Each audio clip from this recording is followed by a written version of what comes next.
Cette maison reviendra à ta sœur, a dit mon père. Il n'a pas crié. Il n'a pas frappé du poing sur la table en chêne massif que j'avais moi-même verni l'été dernier. Il a dit avec la même banalité effrayante que s'il me demandait de lui passer la corbeille de pain ou le sel. J'ai senti le sang se retirer brutalement de mon visage, mes mains devenir instantanément glacées, comme si on venait de m'injecter de l'eau froide dans les veines. Mais je n'ai pas pleuré. J'ai regardé ma sœur, Soline, sourire en caressant le pied de son verre de vin rouge, un grand cru que j'avais acheté, puis j'ai regardé ma mère qui évitait soigneusement mes yeux en fixant son assiette de rôti de poulet comme si c'était la chose la plus fascinante au monde. Il pensait que j'allais accepter, comme toujours. Il pensait que j'étais le pilier inébranlable, la fille pratique, celle qui ne se plaint jamais. Mais à cet instant précis, quelque chose s'est brisé en moi. Pas avec un fracas, mais avec un déclic silencieux, définitif et terrifiant. J'ai hoché la tête, j'ai souri, et j'ai commencé, dans le secret de mes pensées, à planifier la destruction méthodique de leur petit monde parfait.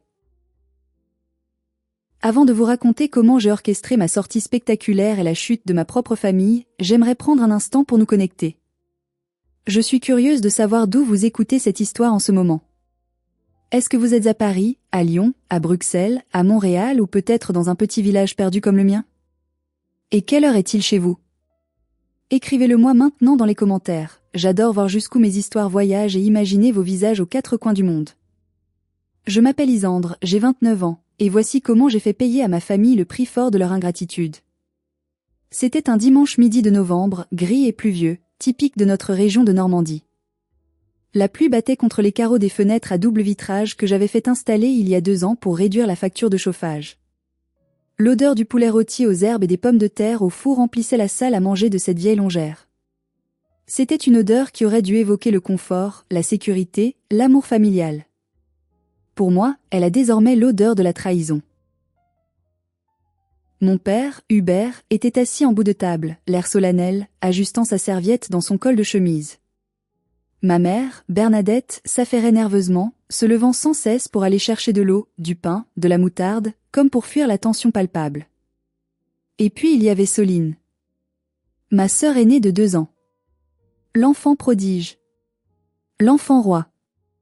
Elle venait de revenir vivre à la maison après son 2e divorce houleux et la faillite retentissante de son entreprise de coaching de vie holistique.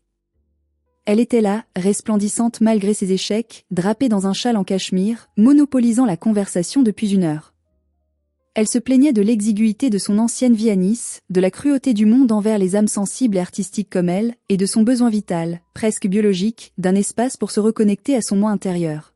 « Tu comprends, Isandre, disait-elle en pointant sa fourchette vers moi, j'ai besoin de racines. J'ai besoin de cette maison pour lancer mon studio de yoga en ligne.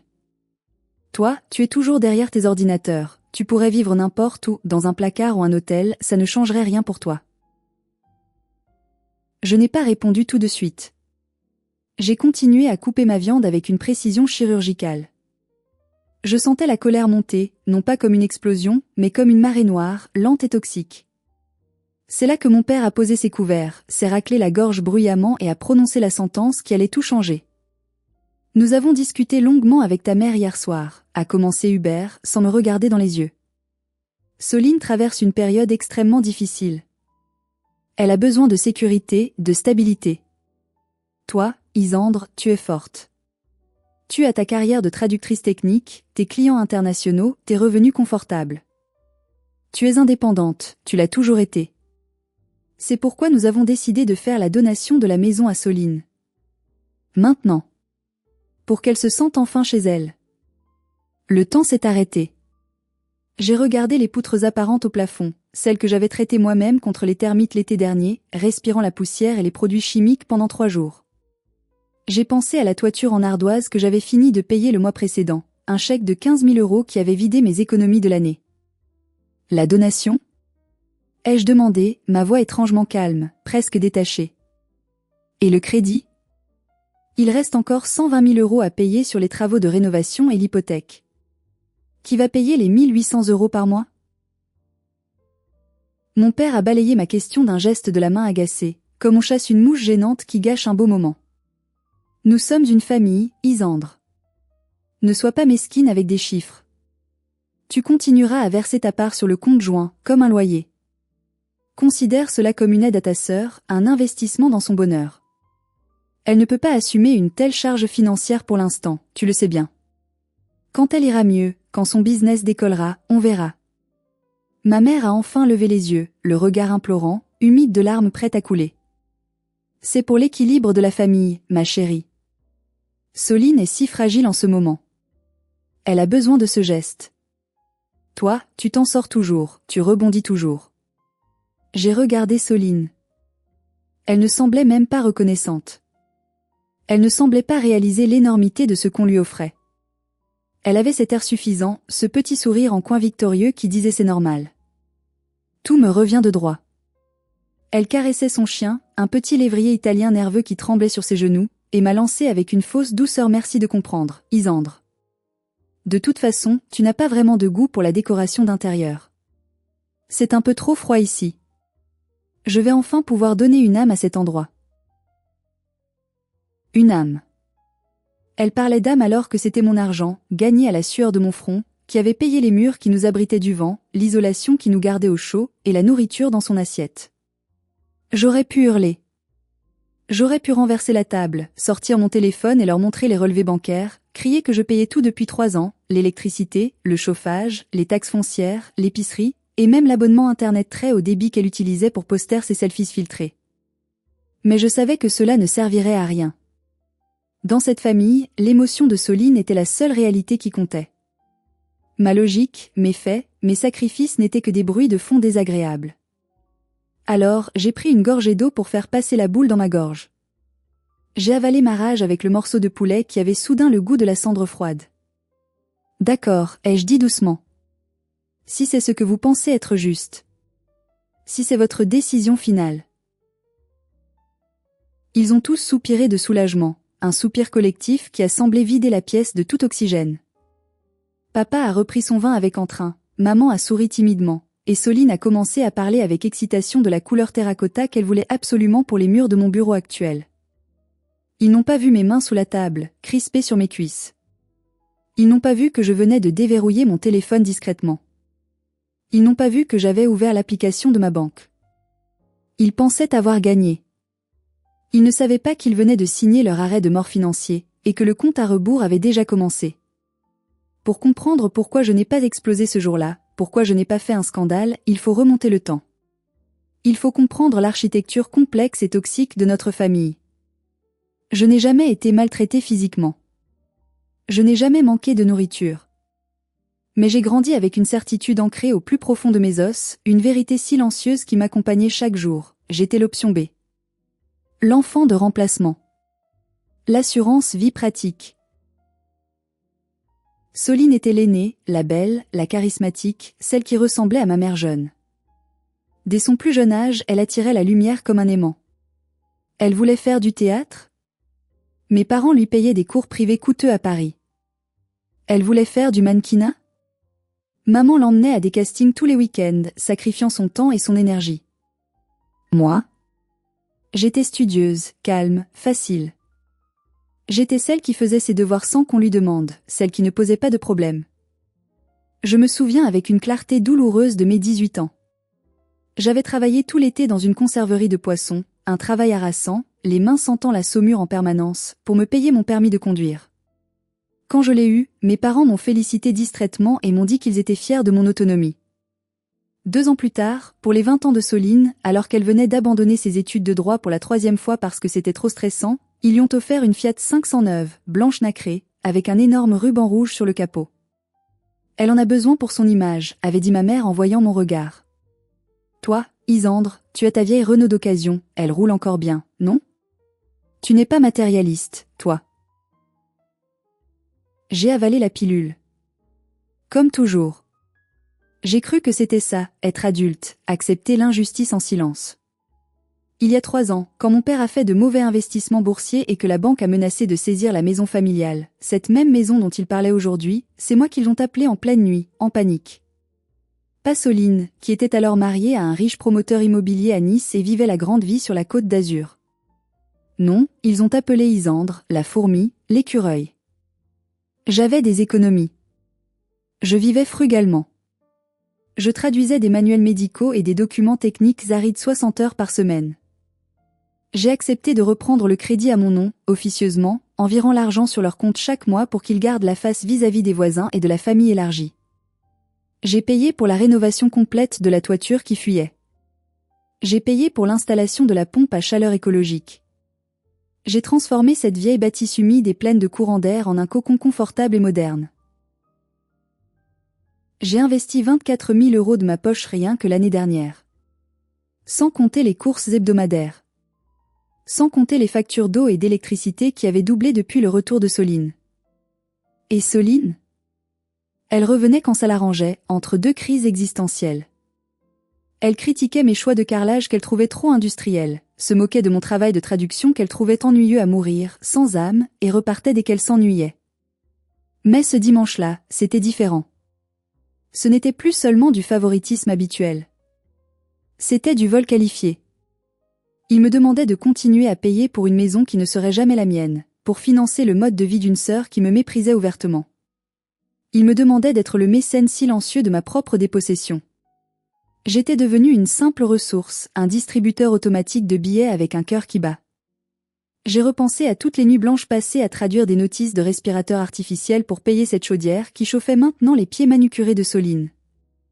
J'ai senti une froideur métallique m'envahir, remplaçant la tristesse habituelle.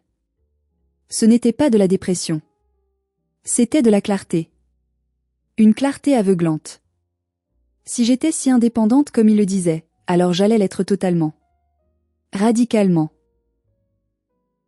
Les 3 jours qui ont suivi le dîner ont été une performance digne d'un Oscar de la meilleure actrice.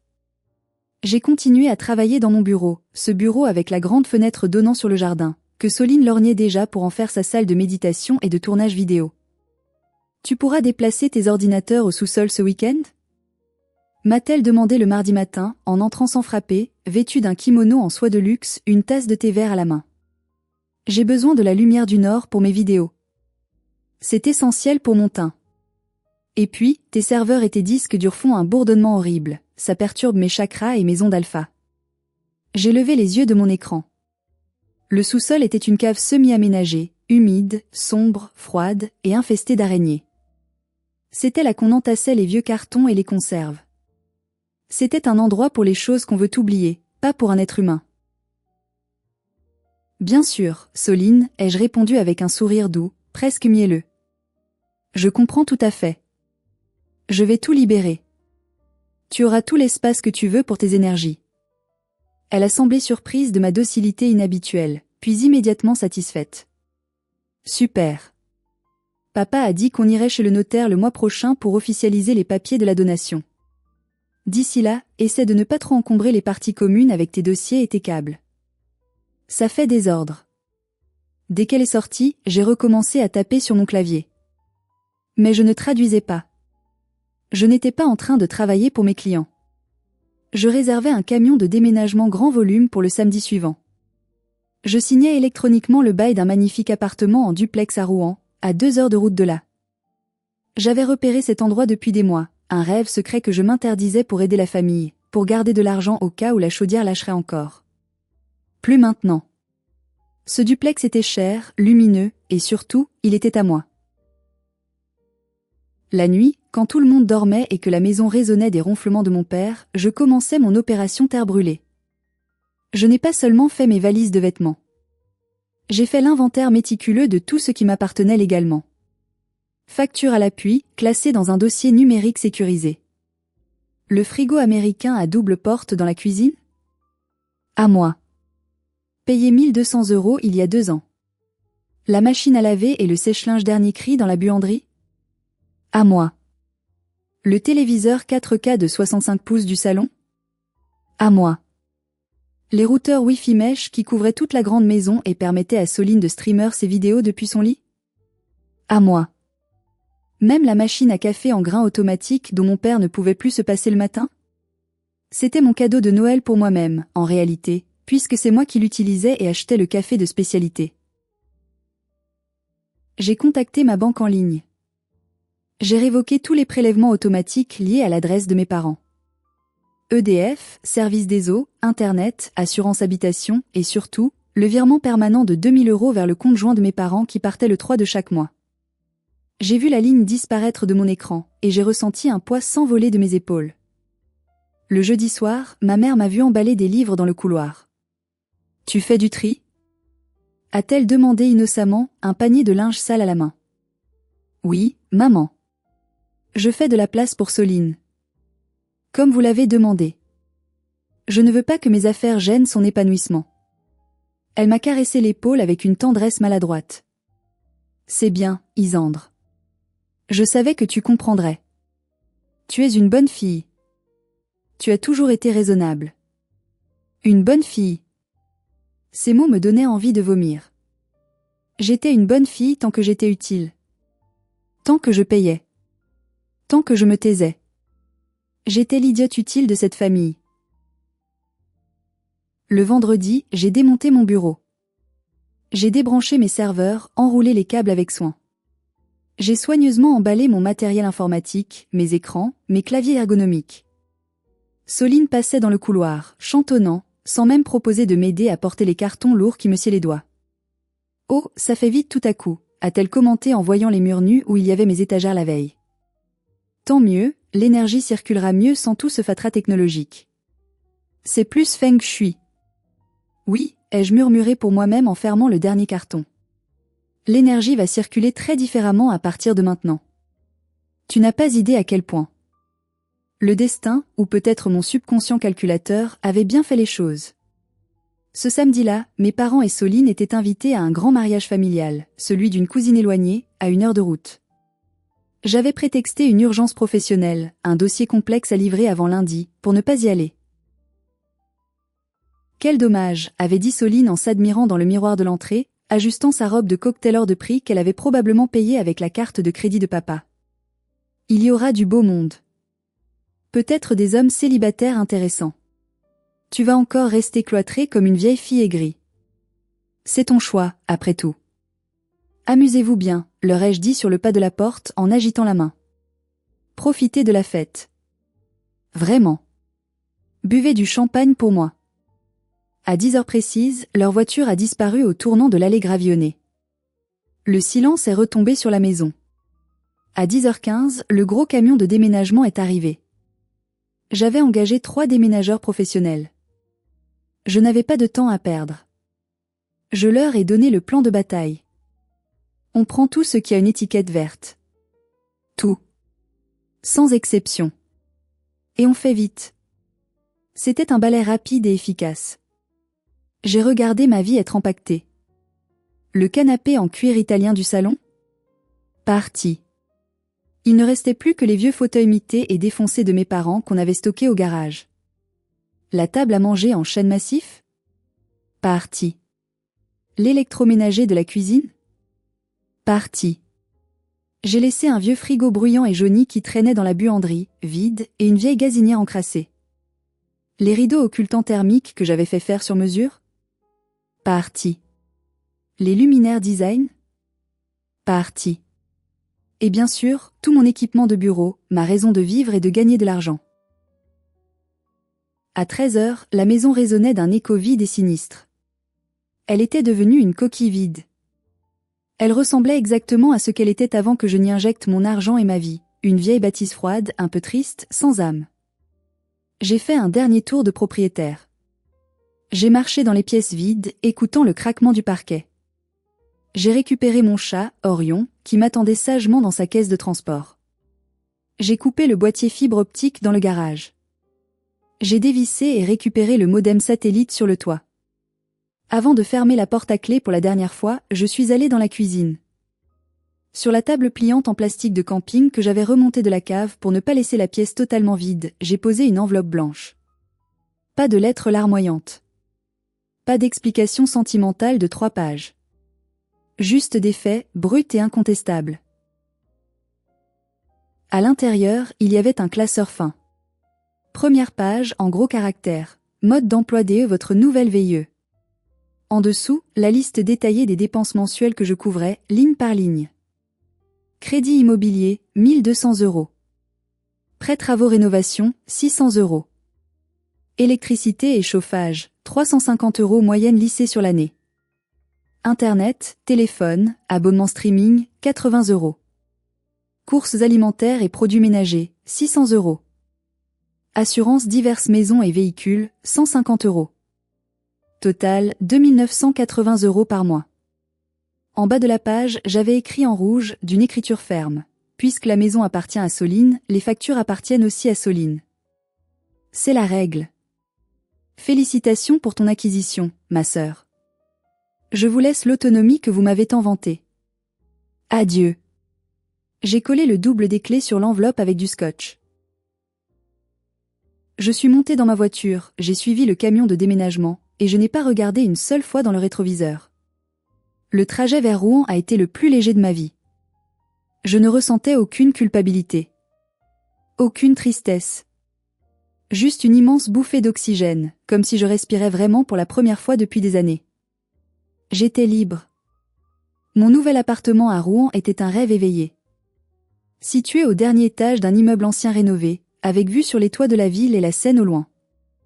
Lumineux, moderne et surtout, silencieux. Personne pour critiquer ma façon de m'habiller. Personne pour me demander de jeter un œil à l'imprimante qui ne marche pas parce qu'elle n'est pas branchée. Personne pour me faire sentir que je prenais trop de place dans ma propre existence. J'ai passé le dimanche à déballer mes affaires calmement, un verre de vin blanc à la main, avec de la musique jazz douce en fond sonore. Orion, mon chat, explorait son nouveau royaume avec curiosité. Vers 19 h, mon téléphone a commencé à vibrer sur la table basse. Maman. Je n'ai pas répondu. J'ai regardé l'écran s'illuminer, puis s'éteindre. Papa. Je n'ai pas répondu. Soline. Je n'ai pas répondu.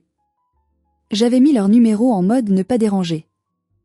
Je voyais les notifications s'accumuler sur l'écran verrouillé, mais mon téléphone restait parfaitement silencieux. C'était un sentiment de puissance absolue, grisant. Pour la première fois, je contrôlais l'accès à ma vie. Les messages vocaux ont commencé à arriver, transcrits automatiquement par mon téléphone. D'abord, la confusion totale. Maman, Isandre. On est rentré du mariage.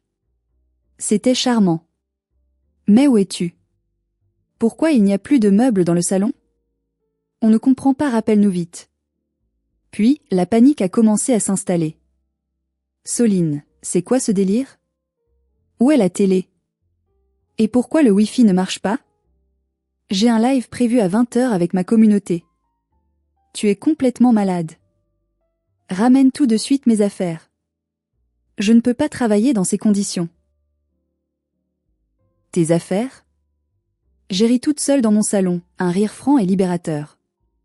Elle pensait vraiment que le monde entier lui appartenait. Puis, la colère paternelle. Papa, Isandre, c'est une plaisanterie de très mauvais goût. Tu as emporté le frigo américain? Toute la nourriture est par terre. Tu es irresponsable. Tu agis comme une enfant gâtée. Reviens ici immédiatement et remets tout en place. On va discuter sérieusement de ton comportement. Je n'ai pas bougé. J'ai commandé des sushis de luxe. J'ai pris un bain chaud avec beaucoup de mousse. J'ai dormi comme un bébé. Le lundi matin, j'ai reçu un email de Soline. Objet, urgence absolue. Le corps du mail était écrit en majuscules, sans ponctuation, comme un cri écrit. Tu es une égoïste. Comment tu as pu nous faire ça? Maman pleure depuis hier soir. Papa est furieux et a de l'attention. Et moi je ne peux pas travailler sans Internet. Tu sais que mon business repose sur ma connexion. Tu sabotes ma carrière par jalousie pure. Si tu ne reviens pas dans les 24 heures, je porte plainte pour vol domestique. J'ai répondu par une seule ligne, calme et professionnelle, avec en pièce jointe un dossier IP contenant les factures de tout le matériel emporté, toutes, sans exception, à mon nom propre, chère Soline, ci joint les preuves de propriété de chaque objet retiré de la maison. Tout ce qui reste dans cette maison maintenant est légalement à vous. Profitez de votre espace et de vos murs vides. Cordialement, Isandre. Puis, j'ai bloqué son adresse email. J'ai créé une règle pour que tous les mails venant de mes parents aillent directement dans la corbeille. La semaine s'est écoulée dans un calme olympien pour moi. Ils ont essayé d'appeler mes amis, qui avaient pour consigne stricte de dire qu'ils ne savaient rien et de raccrocher. Ils ont même appelé mon employeur, une agence de traduction basée à Paris, mais la secrétaire, prévenue par mes soins, a refusé de me passer l'appel, prétextant que je n'étais pas disponible et qu'il s'agissait d'une ligne professionnelle. Ils découvraient peu à peu l'ampleur du désastre logistique. Sans moi, la maison n'était pas un foyer, c'était une coquille coûteuse, complexe et dysfonctionnelle. Ils ne savaient pas comment relancer la chaudière. Ils ne savaient pas où était le disjoncteur principal. Mais le pire restait à venir. Nous étions fin du mois. Le 5 du mois suivant approchait à grands pas. Le jour du prélèvement bancaire fatidique. Le 5 du mois est arrivé un vendredi. C'était le jour sacré où, depuis 3 ans sans faute, la banque prélevait automatiquement les échéances du prêt immobilier sur le compte joint de mes parents. Un compte que j'approvisionnais fidèlement, religieusement, le 3 de chaque mois par virement instantané. Cette fois, le solde était proche de 0. Voire négatif. À 10h30, mon téléphone a vibré. C'était papa. Il avait laissé 3 messages en 2 minutes, puis 5 appels en absence. J'ai décidé de décrocher, juste pour entendre. Juste pour ce moment de vérité. Allô ? Ai-je dit, d'une voix neutre, professionnelle. Isandre. A hurlé mon père. Je n'avais jamais entendu sa voix monter aussi haut. Elle tremblait, un mélange instable de fureur pure et de terreur viscérale. La banque vient d'appeler. Le directeur de l'agence. Le prélèvement du crédit a été rejeté. Ils disent qu'il n'y a pas de provision. Tu as oublié de faire le virement. C'est une erreur gravissime. Fais-le tout de suite, on va avoir des pénalités énormes. J'ai pris une longue inspiration, savourant l'air calme de mon appartement. Je n'ai rien oublié, papa. Absolument rien. Tu te souviens du dîner ? Tes mots exacts ? La maison est à Soline. C'est sa sécurité. Donc, les dettes sont à Soline. Je ne paie pas pour une maison qui ne m'appartient pas. C'est logique, non ? Il y a eu un silence stupéfait à l'autre bout du fil. Un silence lourd, épais. Mais tu avais dit d'accord. Tu avais hoché la tête. On pensait que tu avais accepté. J'ai dit que j'acceptais votre décision. Et j'en ai tiré les conséquences logiques. Vous avez choisi l'héritière, vous avez choisi la payeuse. C'est la même personne maintenant. Vous ne pouvez pas avoir le beurre et l'argent du beurre. J'ai entendu ma mère pleurer en arrière-plan, des sanglots bruyants. Mais Soline n'a pas d'argent. Elle ne peut pas payer 1800 €. Elle commence à peine. Alors peut-être qu'elle devrait vendre la maison, ai-je suggéré froidement. C'est ce qu'on fait quand on ne peut pas se payer un luxe. Soudain, la voix de Soline a déchiré le combiné. Elle avait dû arracher le téléphone des mains de mon père. « Espèce de salope !» a-t-elle crié, sa voix déformée par la haine. « Tu veux me détruire. Tu sais très bien que je lance mon activité. Je ne peux pas payer ça. Tu as des économies, toi. Tu es riche. C'est ton devoir d'aider ta famille. Tu es la sœur, tu dois partager. » Mon devoir ? Ma voix est devenue tranchante comme une lame de rasoir, froide comme l'acier. Mon devoir s'est arrêté quand vous m'avez dit, en face, que je n'étais qu'une locataire tolérée dans la maison que je payais intégralement. Tu voulais être la propriétaire, Soline ? Tu voulais des racines ? Bienvenue dans la réalité des adultes. La propriété, ce n'est pas juste choisir la couleur des rideaux ou faire du yoga dans le salon. C'est payer les traites tous les mois. On va perdre la maison. A gémi mon père, reprenant le téléphone. Ils vont saisir la maison si on ne paie pas. C'est possible, ai-je répondu sans aucune émotion. C'est dommage. C'était une belle maison. Bonne chance avec la banque. Et j'ai raccroché. J'ai éteint mon téléphone complètement. Mes mains tremblaient un peu, mais pas de peur. D'adrénaline. Je venais de couper le cordon ombilical empoisonné qui m'étouffait depuis toujours. Avant de poursuivre, je dois vous poser une question cruciale. Si vous aviez été à ma place, à cet instant précis où votre père vous supplie au téléphone, auriez-vous craqué ? Auriez-vous fait le virement pour sauver la maison familiale ? Ou auriez-vous tenu bon comme moi ? Dites-moi dans les commentaires ce que vous auriez fait, Sauver ou laisser tomber? Je lirai vos réponses. Les mois suivants ont été une lente descente aux enfers pour eux, un spectacle tragique que j'observais de loin. L'automne a laissé place à un hiver précoce et particulièrement rigoureux en Normandie cette année-là. Le vent soufflait en rafales, la pluie était glaciale. J'avais appris par une tante éloignée, qui jouait les agents doubles, que la situation à la maison était catastrophique. Sans mon argent, ils avaient dû faire des choix drastiques. Ils avaient payé le retard de crédit et les pénalités en vendant les bijoux de famille de ma mère et quelques meubles anciens de valeur, mais ils n'avaient plus rien pour le reste. Les comptes étaient à sec. La chaudière, cette vieille bête capricieuse des années 90 que je savais cajoler et régler, est tombée en panne mi-novembre.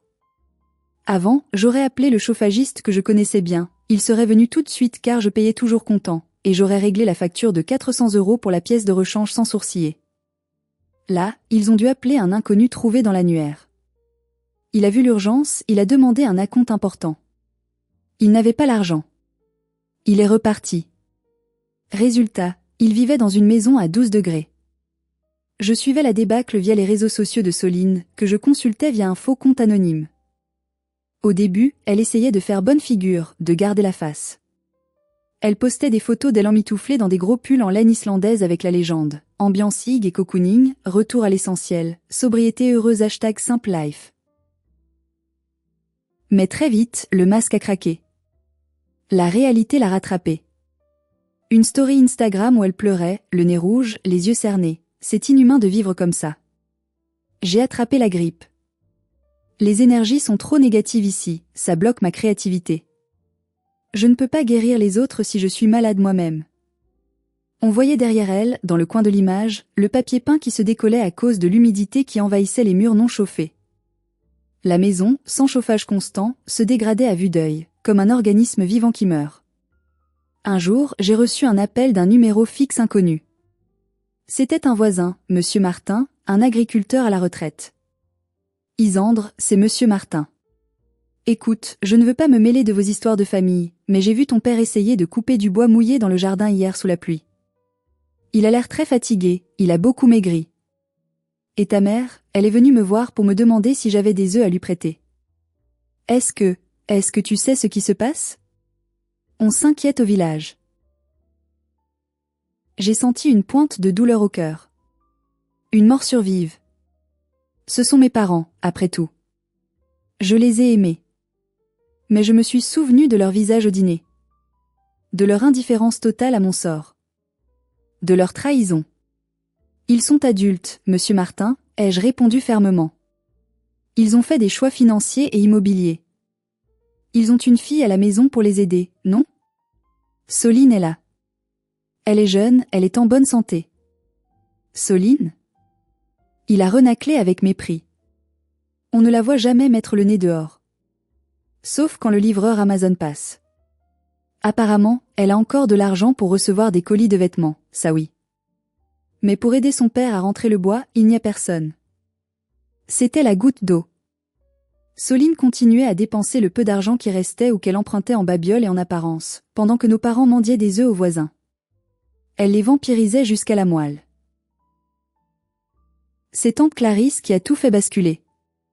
Clarisse est la sœur cadette de ma mère, la rebelle de la famille, celle qui a voyagé, qui n'a jamais aimé Soline et ses manières de princesse, et qui a toujours eu un faible pour moi. Elle vivait au Canada depuis 10 ans et venait de rentrer en France pour les fêtes de fin d'année. Elle est passée les voir à l'improviste un mardi après-midi et m'a appelé immédiatement après, depuis sa voiture, la voix tremblante de rage. « Isandre, c'est un taudis !» a-t-elle crié dans le téléphone. Il fait un froid de canard là-dedans, on voit sa propre respiration. Ta mère porte 3 gilets et des mitaines à l'intérieur. Ton père est assis devant la cheminée vide, le regard vide. Et Soline? Tu sais où elle était? Elle était dans sa chambre, avec un chauffage d'appoint électrique à fond, en train de se filmer pour TikTok. Il faisait 25 degrés dans sa chambre alors que tes parents gèlent. J'ai failli la gifler. J'ai dû me retenir physiquement. Je suis restée silencieuse, imaginant la scène. Mais ce n'est pas le pire, a continué Clarisse, sa voix baissant d'un ton, devenant conspiratrice. J'ai eu une discussion avec ton père dans la cuisine. Je l'ai secoué. Il était à bout de nerfs. Il a craqué. Il m'a avoué quelque chose, Isandre. Quelque chose de grave. De très grave. Mon cœur s'est serré. Quoi? Qu'est-ce qu'ils ont fait? Tu sais l'argent que mamie avait laissé à sa mort il y a 5 ans? Les 30 000 euros? Oui, bien sûr. Maman a dit qu'ils avaient servi à payer les obsèques, les frais de notaire et de succession. Qu'il ne restait rien. C'est un mensonge, a lâché Clarisse. Un pur mensonge. Il y avait une clause spécifique dans le testament. Mamie voulait que cet argent te revienne. À toi personnellement.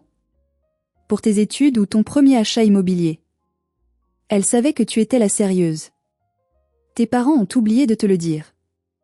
Ils ont intercepté le courrier. Ils ont utilisé cet argent il y a 5 ans pour payer les dettes de jeu et les crédits à la consommation de l'ex-mari de Soline. Pour éviter le scandale. Pour sauver l'image de Soline. C'est ton argent, Isandre. Ils t'ont volé. J'ai dû m'asseoir sur mon canapé. Le monde a tangué autour de moi. Non seulement je payais pour eux depuis des années, non seulement j'avais sacrifié ma jeunesse pour cette maison, mais ils m'avaient volé. Ils avaient volé mon héritage, le cadeau de ma grand-mère adorée, pour couvrir les échecs et les vices du mari de Soline. C'était la trahison ultime. Ce n'était plus de la négligence ou du favoritisme, c'était de la malveillance active. C'était criminel. Merci, Clarisse, ai-je murmuré, les larmes aux yeux pour la première fois. Merci de m'avoir dit la vérité. Maintenant, j'ai tout ce qu'il me faut. Je sais quoi faire. J'ai raccroché et j'ai appelé Maître Vernier, le notaire de la famille depuis toujours. Il était temps de passer à l'offensive finale. Il était temps de sortir les armes lourdes. J'ai convoqué une réunion de famille officielle chez le notaire. J'ai payé les billets de train de mes parents pour qu'ils viennent jusqu'à la ville voisine. Ils sont arrivés, l'air hagard, vieillis de 10 ans en quelques mois. Soline était là aussi, boudeuse, les bras croisés, mais on sentait une inquiétude dans son regard fuyant.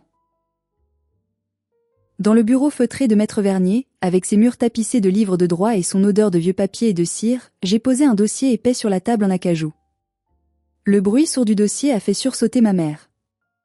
Nous sommes ici pour régler la situation une fois pour toutes, ai-je commencé, ma voix ne tremblant pas. Tu vas revenir? A demandé maman, pleine d'espoir, ses yeux brillants d'une lueur désespérée. Tu vas reprendre les paiements? On n'en peut plus, Isandre. On a compris la leçon. Reviens. Non. Je ne reviendrai jamais. Je suis ici pour récupérer ce qui est à moi. J'ai ouvert le dossier. Voici les preuves des 30 000 euros détournés de l'héritage de grand-mère. J'ai la copie du testament original que tante Clarisse m'a fourni et que Maître Vernier a retrouvé dans ses archives. C'est du détournement de fonds, de l'abus de confiance. Je pourrais porter plainte au pénal dès demain matin. Vous risquez la prison avec sursis et de lourdes amendes. Mes parents ont blêmi. Mon père a baissé la tête, honteux.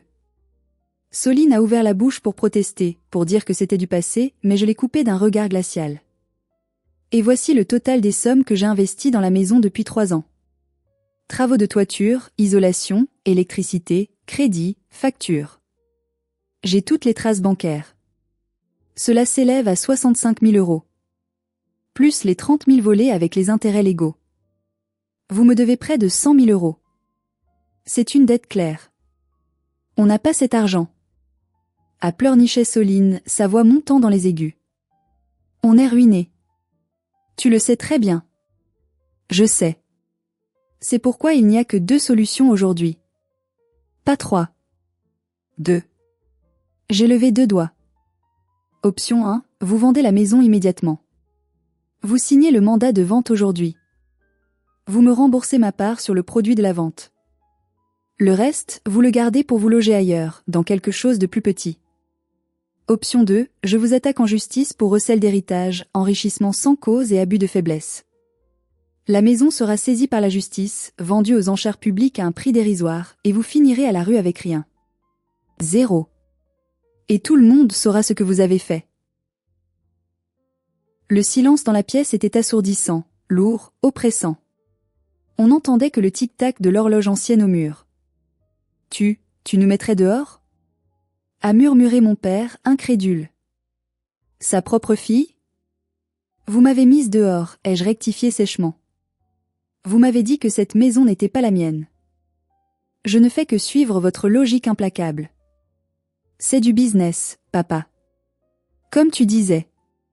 Soline s'est levée d'un bond, faisant tomber sa chaise, le visage rouge de rage. Tu es un monstre. Une psychopathe. Tu profites de notre faiblesse. Tu veux nous voir à terre. Non, Soline. Je cesse juste d'être votre victime. Je reprends le pouvoir. Choisis maintenant. Vendre ou le procès? Tu as 1 minute. C'est là, dans ce bureau de notaire, que le masque est tombé. Le vrai visage de Soline est apparu, hideux, égoïste, effrayant. Acculée, sentant que son confort allait disparaître, elle s'est tournée vers nos parents, non pas pour les soutenir, mais pour les attaquer. Ne l'écoutez pas.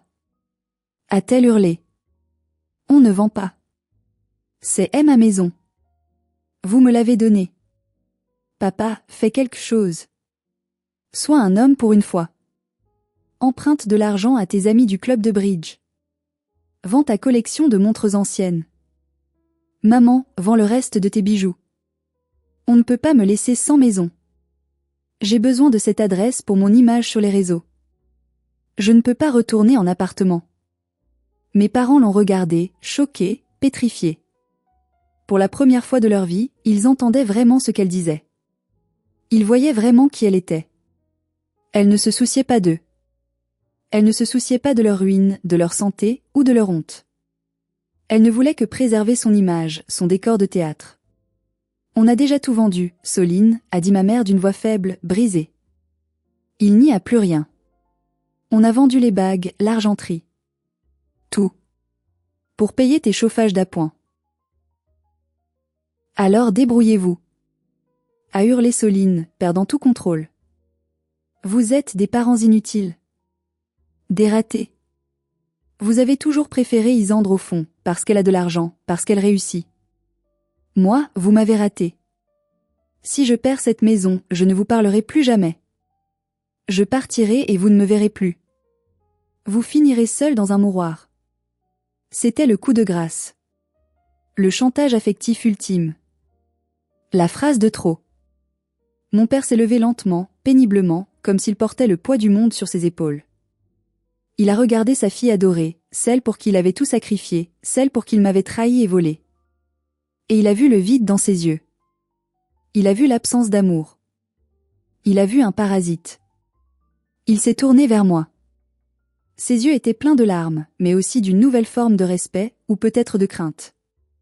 Il a vu la femme que j'étais devenue, celle qu'il avait sous-estimée. Maître Vernier, a dit mon père d'une voix rauque, brisée mais résolue. Préparez le mandat de vente. On vend la maison. Tout de suite. Soline a poussé un cri hystérique, un hurlement d'enfant gâté à qui on retire son jouet, et est sortie du bureau en claquant la porte si fort que les vitres ont tremblé. Personne ne l'a retenue. Personne n'a couru après elle. La maison a été vendue 3 mois plus tard. Le marché était bon, heureusement, car la maison avait du cachet malgré les récents dégâts dus à l'humidité. Une fois le crédit bancaire remboursé intégralement, il restait une somme conséquente. Le notaire a fait les comptes. J'ai récupéré mes 100 000 euros. Pas un centime de moins. C'était la justice, froide et mathématique. Le reste a été partagé entre mes parents. Soline n'a rien eu. Absolument rien. Car la maison n'avait techniquement jamais été mise à son nom officiellement, les papiers de donation n'ayant jamais été signés à cause des frais de notaire qu'il ne pouvait pas payer à l'époque. L'ironie du sort était délicieuse. Avec leur part, mes parents ont acheté un petit appartement de 2 pièces en ville, au rez-de-chaussée, près des commerces et de l'hôpital. C'est petit, 50 mètres carrés, mais c'est chaud, bien isolé et facile à entretenir. Ils n'ont plus de dettes. Ils n'ont plus de château à entretenir. Ils vivent modestement, mais dignement. Et Soline? Sans maison gratuite et sans parents pour la financer, elle a dû faire face à la réalité brutale du monde économique. Elle a dû prendre un travail de caissière dans un supermarché local, un métier qu'elle avait toujours dénigré et moqué. Elle vit dans une colocation bruyante avec 3 étudiants. Elle ne poste plus beaucoup sur Instagram, ou alors des photos nostalgiques. Le jour de la signature finale de la vente, sur le parking de l'étude notariale, mon père m'a retenu un instant près de ma voiture. Isandre. Il a cherché ses mots, triturant son chapeau entre ses mains. On a été aveugles. On a cru qu'aider celle qui criait le plus fort, celle qui semblait la plus faible, était la bonne chose à faire. On a oublié celle qui portait la maison sur ses épaules en silence. On t'a sacrifié. Pardonne-nous. J'ai hoché la tête lentement. Je sais, papa. J'espère que vous serez bien dans votre appartement. Prenez soin de maman. Tu viendras nous voir ? A-t-il demandé, la voix tremblante d'espoir. Un jour. Peut-être. Mais pas tout de suite. J'ai besoin de temps. Beaucoup de temps. Je ne l'ai pas pris dans mes bras. Le lien était brisé. Peut-être réparable, mais il faudrait des années de patience et de preuves. Je suis montée dans ma voiture et je suis partie. 6 mois ont passé depuis la vente. Je suis maintenant propriétaire de mon appartement à Rouen. Il est à mon nom. Uniquement à mon nom. Chaque meuble, chaque livre, chaque tasse de café m'appartient. Personne ne peut me dire de partir. Personne ne peut donner ma chambre à quelqu'un d'autre parce qu'il ne le mérite plus. J'ai des nouvelles de mes parents par tante Clarisse qui passe les voir régulièrement. Ils vont bien, dans la mesure du possible. Ils sont tristes, un peu seuls, ils ont vieilli, mais ils survivent. Soline va les voir rarement, seulement quand elle a besoin de laver son linge ou de manger un repas chaud gratuit, mais ils ont appris à dire non pour l'argent. Ils ont appris à la dure que l'amour ne s'achète pas et que le favoritisme détruit tout. Quant à moi, je me sens légère. J'ai perdu ma maison d'enfance, j'ai perdu l'illusion d'une famille parfaite et aimante, mais j'ai gagné quelque chose de bien plus précieux, quelque chose qui n'a pas de prix, ma dignité. Et le respect de moi-même. J'ai appris que parfois, il faut laisser s'effondrer les choses pour que les gens réalisent qui les tenaient debout. Si vous êtes le pilier de votre famille, si vous êtes celle qui paie, qui répare, qui console, assurez-vous qu'on ne vous confond pas avec le paillasson. Assurez-vous que votre générosité n'est pas prise pour de la faiblesse. Et n'ayez jamais peur de partir si on ne vous respecte pas. Merci infiniment d'avoir écouté mon histoire jusqu'au bout. C'était difficile de la raconter, mais cela m'a fait du bien. Si vous aussi, vous avez déjà ressenti que vous donniez trop à des gens qui ne vous rendaient rien, ou si vous avez vécu une injustice familiale, cliquez sur le bouton j'aime pour soutenir cette chaîne. Et surtout, abonnez-vous pour ne pas rater les prochaines histoires de revanche et de justice. Partagez cette vidéo à quelqu'un qui a besoin d'entendre ce message, quelqu'un qui a besoin de courage pour dire stop. Prenez soin de vous, protégez votre cœur et surtout, protégez votre chez vous. À bientôt.